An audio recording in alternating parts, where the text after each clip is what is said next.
سلامونه نیکې هیلې او احترامات مې ومنئ د ادبي رنګونو د پاڼې ټولو ملګرو ته درانه سلامونه. په کراچۍ کې یو د خپل همکار دانش افریدي صاحب سم شینواری یم او دا وخت راسره په کراچۍ کې مېشته یو ډېر تکړه شاعر چې د پښتو ژبې لیک لوست یې ژوندی ساتلی دی محمد شکیل اریان صاحب راسره ناست دی. وخت یې راکړی دی، مننه یې کوو. د هغه د ژوند حالات، د هغه د شاعرۍ غزلې او چې څومره شاعري کړې هغه به هم ترې اورو او مننه یې هم کوو. ټولو نه په اوله کې محمد شکیل اریان صاحب تاسو موږ سره خپل تعارف هم وکړئ او هرکلی هم درته وایو په خپله پاڼه کې. ډېره ډېره مننه شم صاحب، ستاسو هم دانش وروړم او ستاسو په دومره مصروف وخت کې ټیم راکړو او راغلو، ډېره مننه.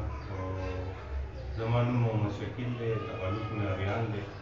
او قاسم خیل سب ډویژن سره ما تعلق دی او 1990 نه په کراچۍ کې دلته روزګار کوم. شاعرۍ ابتدا مې تقریبا د 1990 نه بس واچوه چې مشروع کړی دی. اریان صاحب که وګورو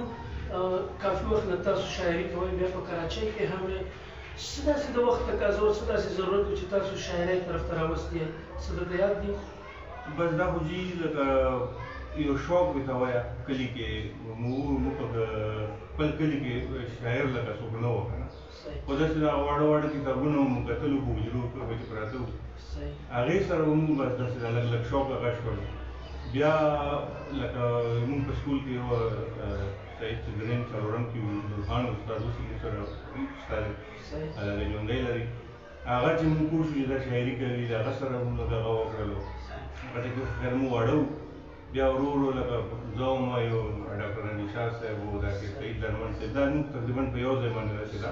شاعري شروع کړې وه. اریان صاحب تاسو ډېر عجیبه انکشاف وکړو. موږ خو تر اوسه پورې د بلا شاعرانو نه دا خبرې اورېدلې، څوک وایي چې الهام دی، څوک وایي چې عمد دی، تاسو ورته شوق وایي. آیا شاعرۍ دپاره دغه شیونه ضروري دي؟ شوق نه هم شاعري زده کېږي یا الهام ورته ویلی شي؟ یاره بس زه به د جانب ناشم صاحب دا ووایم چې لکه الهام هم کېدلی شي وي به، خو شوق هم دی چې لکه هغه وي. بیا چې د شاعرانو وروڼو سره کښېنې پاڅېږي مطالعه دې وي، نو بس پخپله یو فن هم دی، لکه بس ته پخپله به پوه شې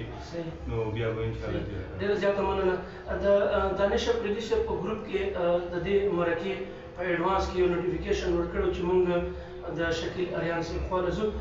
که څوک دې سوال کوي نو زموږ یو ملګري سوال رالېږلی، دغه سوال خو به ما هم پوښتلی. بلا تخلصونه د شاعرانو ما اورېدلي دي، خو د تاسو کوم تخلص چې دی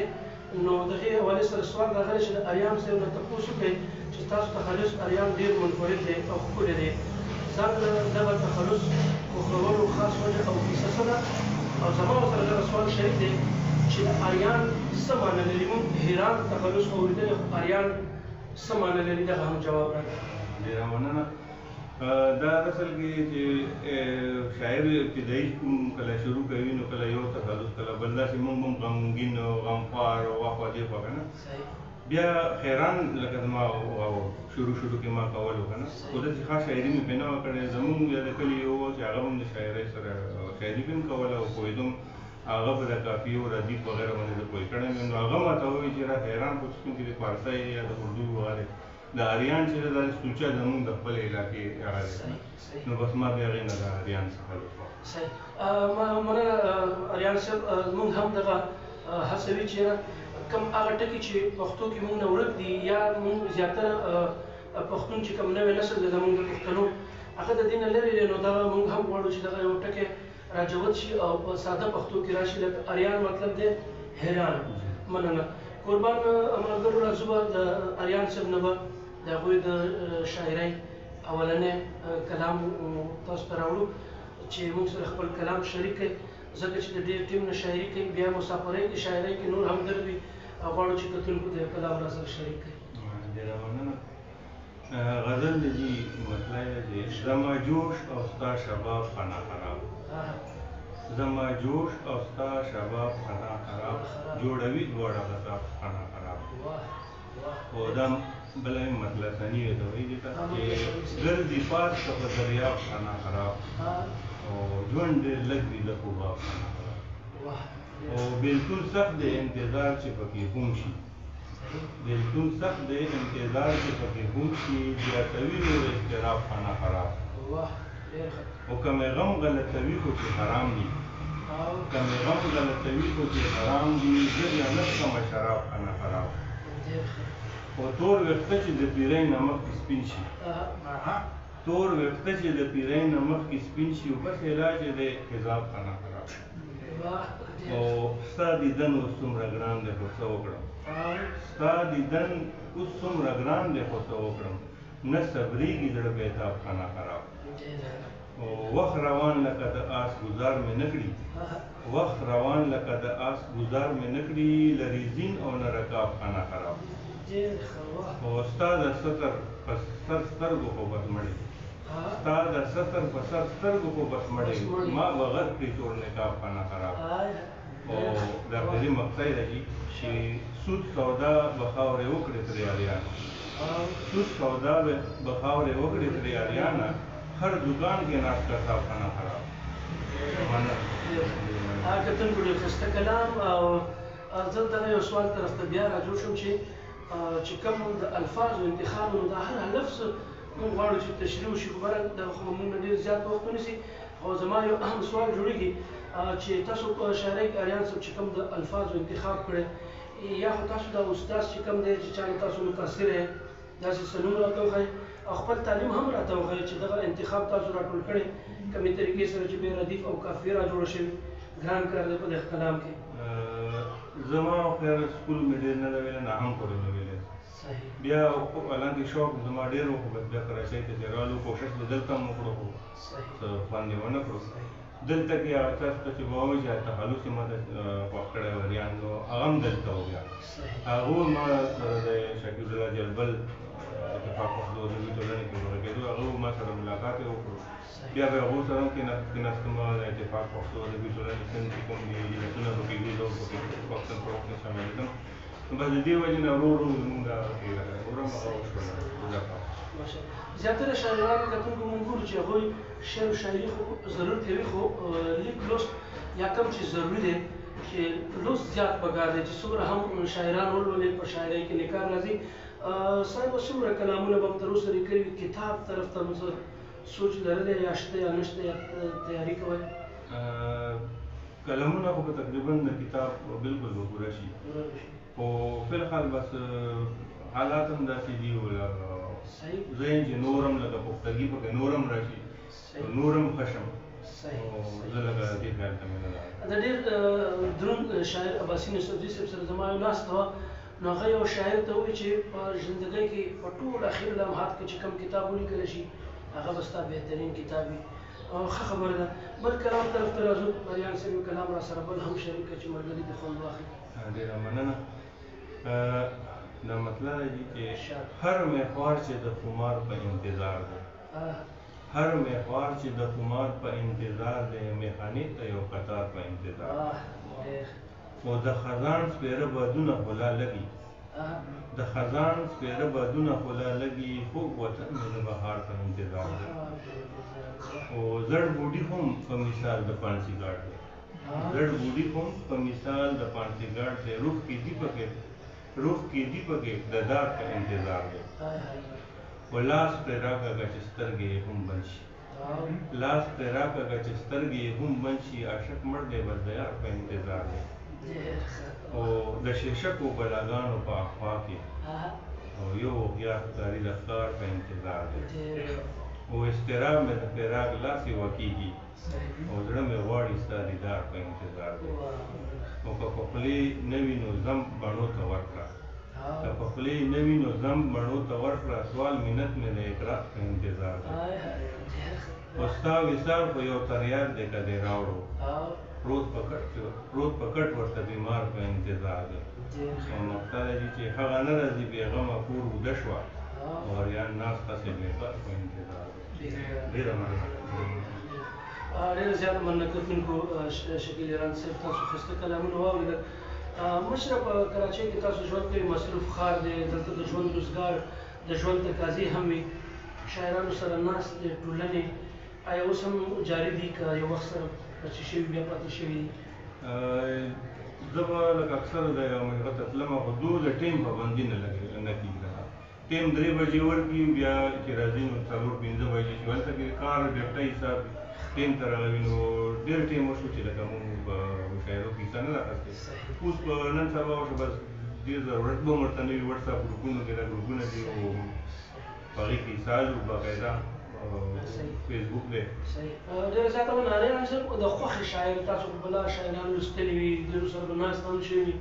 زموږ د پښتنو داسې شاعران چې ستاسو زړه ته نږدې وي یو شاعر داسې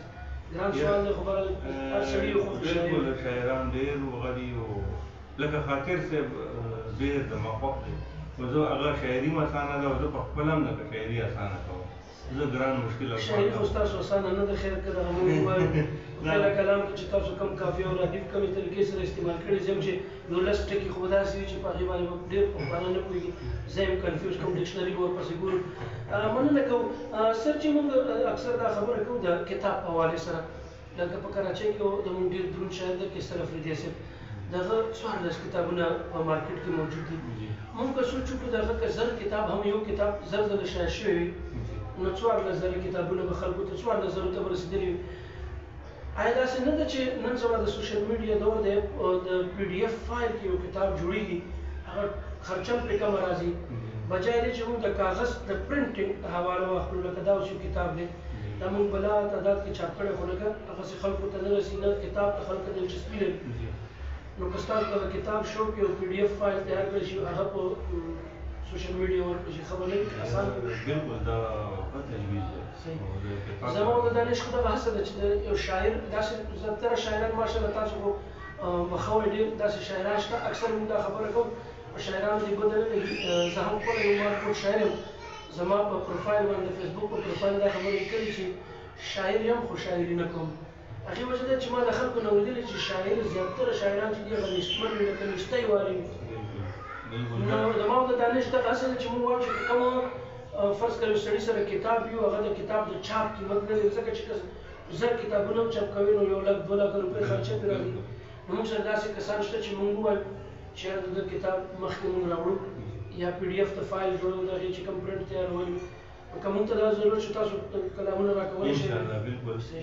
او ستاسو د کتاب د نوم انتخاب هم وکړئ دا به موږ ته اسانه شي کتونکو دغه خوږې خبرې روانې دي چونکې د دانش امیر زما سره په دغه خبره باندې لږ تکرار راځي چې کوشش کوو چې شاعرانو سره کلامونه زیات شریک شي یو کلام به د اریان صاحب نه واورو بیا به د ده پیغام وي او بیا پروګرام راټولو اریان صاحب یو کلام راته مننه دا بل غالب مطلب دی یوازې نه یم چې دا خلک بس په ما خلک دي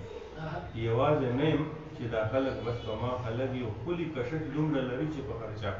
خلک او محبوب چې یو عاشقان دوه بې مینه چاله ورکړي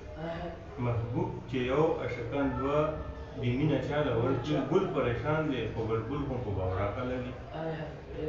خو کاڼه دی نه غواړي الله د اواز څه پرې کوي کاڼه دی نه غواړي الله د اواز څه پرې کوي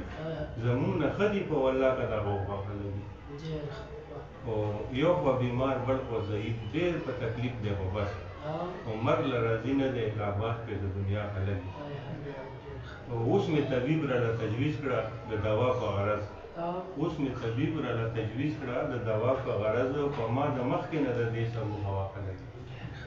او ستا روڼ تندی مسکي لبان او خوش مزاجه طبیعت ستا روڼ تندی مسکي لبان او خوش مزاجه طبیعت او سبب همدا مې د الفت شیپور په ما خلک دي و د خپل ښایست ناز و ادا د تاریخونو نه ډک اوري اریانه ستا شعرونه په اشنا کوي ډېره زیاته مننه کتونکو د شکیل اریان صاحب دومره ښایسته کلامونه تاسو ته راورسېدل زموږ همیشه دغه هڅه وي چې خاص طور باندې په کراچۍ کې زموږ پښتانه شاعران پراته دي هغو ته ځان ورسوو د هغو مرکه ریکارډ کړو او د سوشل میډیا په دغه پاڼه تاسو ته راورسوو زموږ ادبي رنګونه پاڼه ځان سره خوښه کړئ لایک کړئ شیر یې کړئ چې دغه شاعران موږ سره ژوندي پاتې شي د دوی دغه هڅې هلې ځلې تاسو ته راورسي او روان نسل ته هم پاتې شي چونکې نن سبا وخت کې سوشل میډیا واحد پلیټ فارم دی چې خلک یې ژوندي ساتلي شکیل اریان صاحب په اخره کې یو ښایسته غوندې پیغام راته شریک کړئ خاص طور باندې په کراچۍ کې موږ ته زموږ پښتون درېیم څلورم نسل رالوی شو ورک کېږي زیاتره پښتون خلکو هېره کړه ښه غوندې خپل پیغام چې لرئ په شیشه باندې کتونکو ته پېښ کړئ زه خو به دا ووایم چې یاره اوس لکه دلته څومکې مونږ راغلي د روزګار لپاره یو خو خپله ژبه هېرول هم نه دي پکار لکه او زه خو وایم چې خپل لکه دا مونږ چې کوم لږ ډېر پوهېږو خپل د راتلونکي نسل ورته لږ ډېر دا پښتو دا لیک لوست لږ ورته ښایو نو لکه ډېر به ښه وي او دې سره به لکه دا ژبه ژوندۍ وي او باقي دا خو شاعرانو اوسه پورې ژوندی ساتلې ستاسو غوندې خلک چې کوم لیټرډي وي شکر دی ته اوسه پورې مطلب ښه دي او انشاءالله امید دی چې داسې نور هم ملګري راځي او هغه کوي انشاءالله ډېره زیاته مننه کتونکو دا شکیل ریال صاحب دغه ښایسته خیالات فکر شاعري کلامونه اندازې تاسو وکتې خامخا خپل فیډبیک راکړئ چې څنګه د شاعر و شاعرۍ باره کې تاسو څه وایئ کوم الفاظ چې استعمال شوي دي د تخلص په حوالې سره چې کوم سوالونه وشو د هغو ژوند د فکر کمنټس ضرور کوئ دومره ټیم وباسئ چې کمنټس او لایک راځي زموږ حوصلو ته ډاډ راځي دانش خوشحاله شي دغه چې مسکای په مخ راشي دا هم زموږ لپاره هڅه ده ځکه چې موږ